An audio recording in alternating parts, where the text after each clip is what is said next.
सुप्रभात बच्चों, कैसे हैं आप सब। हम आशा करते हैं आप अपने परिवार के साथ स्वस्थ होंगे। चलिए बेटा, आज आपकी एसएसटी की वर्कशीट आई है। वर्कशीट नंबर है 31। डेट है आज 28/11/2021। क्लास आपकी 8th है। यहाँ आप अपना नाम लिखोगे, यहाँ आप अपनी क्लास टीचर का नाम लिखोगे।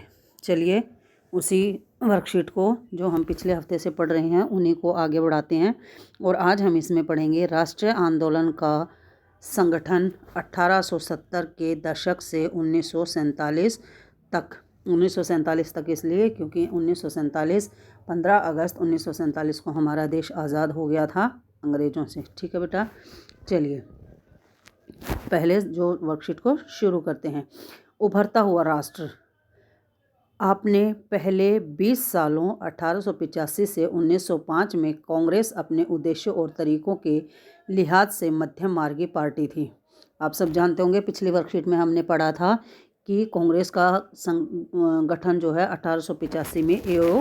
ह्यूम ने किया था, जो कि आज भी हमारी एक राष्ट्रीय पार्टी है। ठीक है, स्टार्टिंग में यह एक मध्यम मार्गी पार्टी थी और ये विश्वास करते थे कि अंग्रेज़ उनके भले के लिए कार्य करेंगे और अगर उनकी मांगें न्यायोचित होंगी तो वो उसे मान भी लेंगे। ठीक है, उन्हें लगता था कि अंग्रेज़ स्वतंत्रता और न्याय के आदर्शों का सम्मान करते हैं, इसलिए वे भारत की न्यायोचित मांगों को मान लेंगे।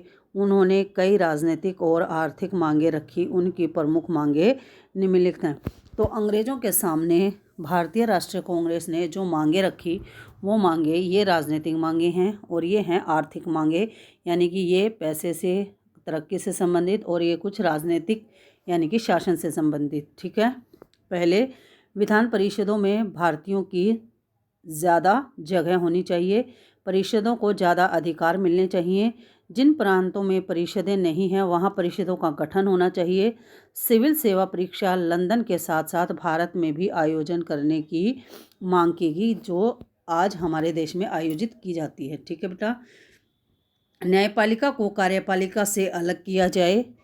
आर्म्स एक्ट को निरस्त करना, अभिव्यक्ति व बोलने की स्वतंत्रता। आर्म्स एक्ट जो एक्ट आया था, आर्म्स एक्ट का मतलब है कि भारतीयों को मना कर दिया था हथियार रखने के लिए। और जो अभिव्यक्ति की है ये संबंधित है वर्नाकुलर प्रेस एक्ट, जो हमने पिछली वर्कशीट में ही पढ़ा है कि प्रेस पे उन्होंने पाबंदी लगा दी अंग्रेज़ों ने कि अगर कोई भी आपत्तिजनक उसमें आर्टिकल छपा तो उसके खिलाफ कार्रवाई की जाएगी। ये सब मांगें भारतीय राष्ट्रीय कांग्रेस ने भारत के लोगों की तरफ से अंग्रेज़ों के सामने रखी। और कुछ उन्होंने आर्थिक मांगें भी रखी। आर्थिक मांगें क्या थी कि लगान कम किया जाए, फौजी खर्चों में कटौती होनी चाहिए, सिंचाई के लिए ज़्यादा अनुदान की मांग की गई, वन कानूनों में सुधार होना चाहिए और विदेशों में भारतीय मजदूरों के साथ दुर्व्यवहार की रोक होनी चाहिए, यानी कि जो लोग बाहर के देशों में कार्य करते थे उनके साथ दुर्व्यवहार किया जाता था। ठीक है, अब देखिए आगे।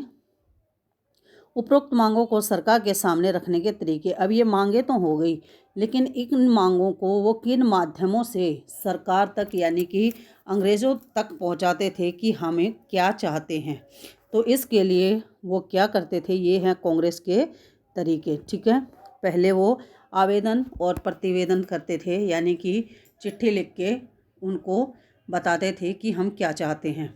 फिर जनमत का निर्माण करते थे और उनके द्वारा भी प्रयास करते थे अपनी बातों को पहुंचाने का।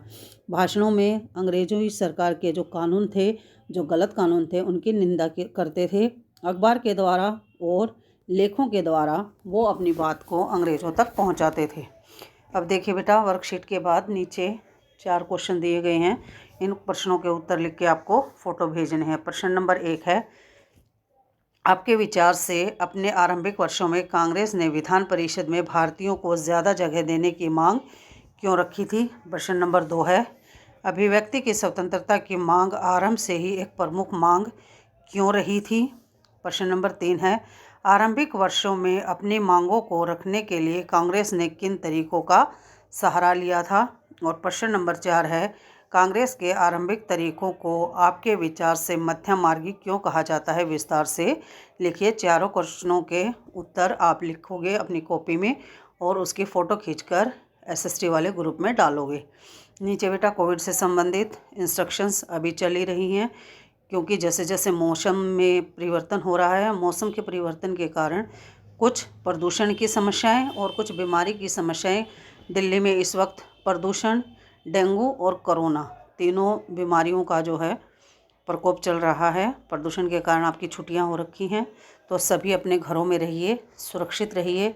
घर से बाहर निकलें तो मास्क ज़रूर लगा कर निकलें और दूसरों से उचित दूरी बनाए रखें। ठीक है बेटा।